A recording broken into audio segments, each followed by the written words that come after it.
Hello, my name is Samantha Smith, um, Sam for short. I know that we were supposed to meet last week, but weather, weather and failed infrastructure hit Texas. I hope everyone is doing well and has the support that they need.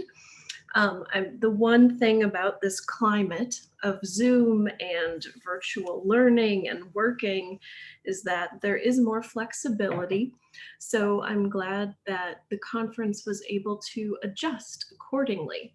So I am recording from Lansing, Michigan on a sunny Sunday, and I hope everyone is doing well. So my talk today is going to be about invisible labor and working class and mixed class identities and what we think about work and work that we either do not notice in others, don't consider ourselves, or we feel others don't recognize in us when we start to overlay our own identities and understanding the experience that we're dealing with. Um, so this work comes out of my prior research on invisible labor. And I had done some of this research while I worked as an archivist and a librarian. So I was thinking specifically in that context related to that specific work environment. Although what I would what I was talking about could be applied to other work scenarios. And I compared invisible labor in those settings of the archive and the library at large to other kinds of work.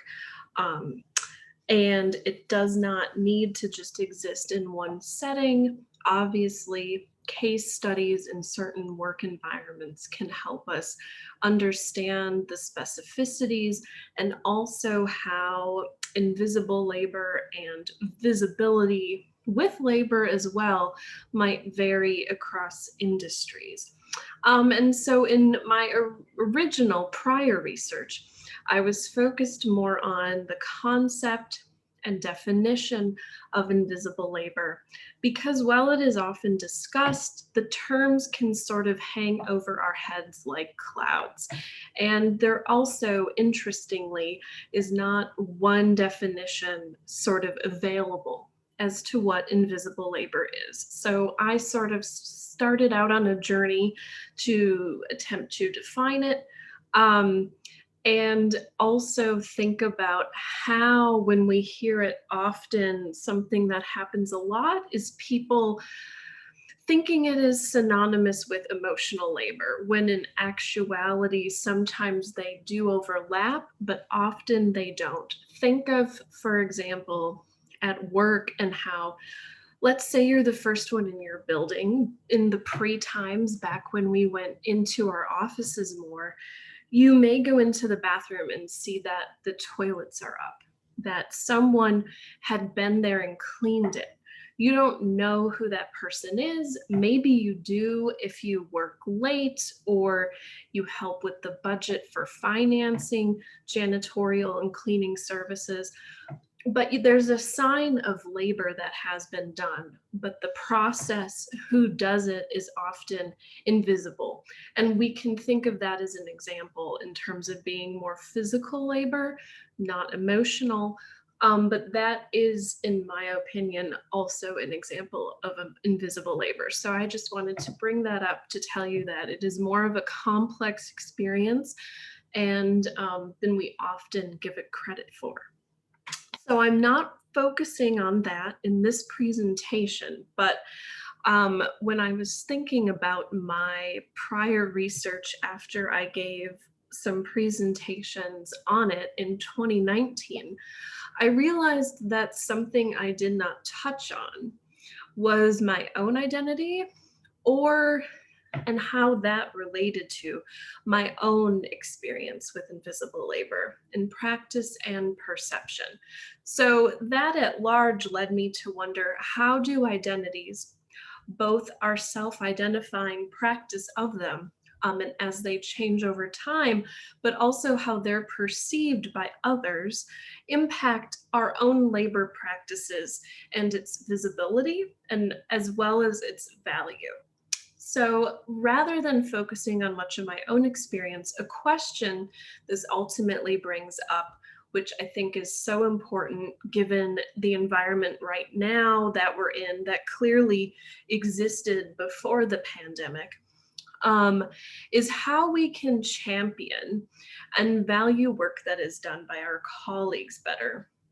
I sort of got to that question in thinking about not only invisible labor, but then also intersecting identities and our own identities and related to that. So, how can we better value work? Because ultimately, if we acknowledge that something is invisible, a certain kind of work, and we know that another kind is clearly visible, there is sort of a huge deficit between those two, and there's something going on. Clearly, there is maybe an implicit or even explicit idea of what value is in relation to work, where we are working. So, this is really um, dealing with what is devalued in our current moment of late capitalism as a result of Reaganomics, neoliberalism, and efficiency management styles. I think all three of those things overlap to creating these untenable, invisible versus visible work conditions and value ascribing environments. So, thinking about our perceptions of ourselves and others in relation to labor and work in this sense might be seen as radical because it forces us to actually consider work, the process of doing what we are supposedly getting paid to do, and maybe through understanding what isn't valued in our colleagues and ourselves, shows us what we're actually doing that also has no financial weight, but we need to do to actually do our job. And I think that disconnect is so important. And that does deal with identity oftentimes. So, what is done and who does it? And often, as I sort of gestured to early on, invisible labor gets ignored because we don't want to think about certain tasks. We also may not want to do them. And so not only does the labor get dismissed, but also the people who do it, which further perpetuates cycles of discrimination and oppression in the workplace. I noticed in my own experiences, unless supervisors and collaborators led with intention, the people whose work often got dismissed held intersecting identities. BIPOC communities, so Black, Indigenous, people of color, which includes Asian Americans, international students and workers, LGBTQIQ communities, low income and working class peoples, peoples from rural areas who may be in an entirely new work situation, those who speak English as a second language, people with disabilities, and those who practice religions other than Christianity and who observe their religious practice in the workplace. All of those communities and more often get undervalued in the workplace, and I would say, in my own experience, at greater risk of dealing with invisible labor in their own work practices. And that they're also in need of advocacy, policy changes, and unionized direct actions, especially in non unionized work environments, which further isolate people. So, how do we form community under these exploitative manipulative, and predatory conditions? How do we come together when people do not want to admit that this happens to people that they know and even themselves? I think when I think of my own experience and my own intersecting identities as a queer individual, as a working class and mixed class individual, um, as someone who grew up in the Rust Belt, I think often there's this grit narrative, this perseverance narrative, which obviously a lot of hard work from me and many other people to sustain what we do occurs. But within that, often we don't give ourselves time to think about what is happening to us and if it is okay, and what are my boundaries with my work and what am I okay with. When I started doing that in my previous job, I realized that the best solution, and obviously there are others, was to form connections with people across where I worked, and really have an intention of checking in with them. And what are they working on? How are they feeling? What are their day to day struggles in the workplace? Once you start having those conversations, and it's so simple, it's so basic, it doesn't seem like it would help in terms of having any ground for potentially creating change. But when you start asking those questions, the isolating experience of feeling devalued, or that some of your work is invisible and some of it that you care about might lie in that category, and other stuff you don't put your heart into may be seen as more visible. When you start talking to people wherever you work about their experience, you'll see potentially, obviously, there are differences, but there's also ways that their experience might overlap with yours, especially if you're in a situation where the worst aspects of late capitalism, Reaganomics, neoliberalism, and efficiency management styles are in play.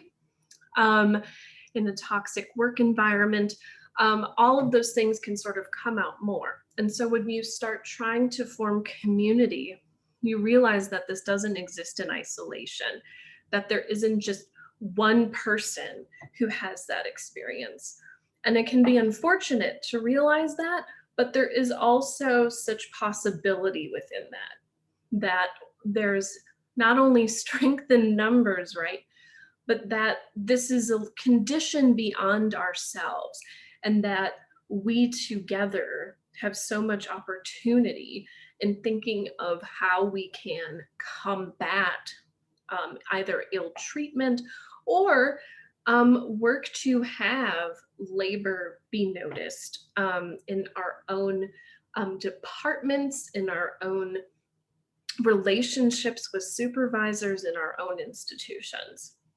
Um, and so, really, the question is, how do we lift each other up with this? Because ultimately, if it does relate to identity in the workplace, and all of these things are fluid and socially constructed, but yet they're impacted by direct actions of those and also of perception, then radical change can happen in everyday moments all the time. And work and labor is immediate, but it's also always unfolding, just like ourselves, just like our relationships and our communities. And thus, opportunities for change and advocacy and direct action are around us all the time. There are so many opportunities to help each other, to get to know each other, to understand, to work together in our own maybe small departments, in our own maybe large institutions. And so it does really, I think, an interesting thing that this shows in terms of labor activism, in terms of work related justice, and pushes for change, that does actually need to start at the bottom. Um, if we want to be valued, we need to value each other. And so that is really my takeaway message from this perhaps mentally meandering talk.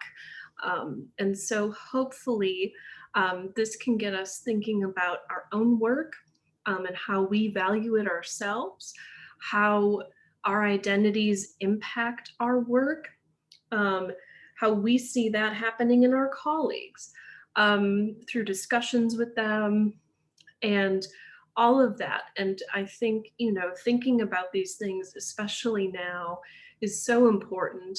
And we are at a critical moment for moving in a direction of more justice and rights for workers on the ground.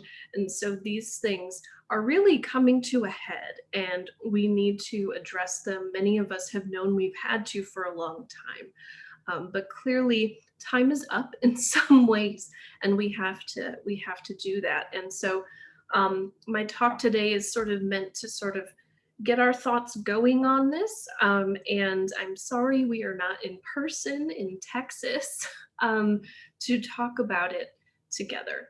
But hopefully all of our paths will cross at some point again, and we can continue these interesting conversations together. And so hopefully these conversations don't just stop here.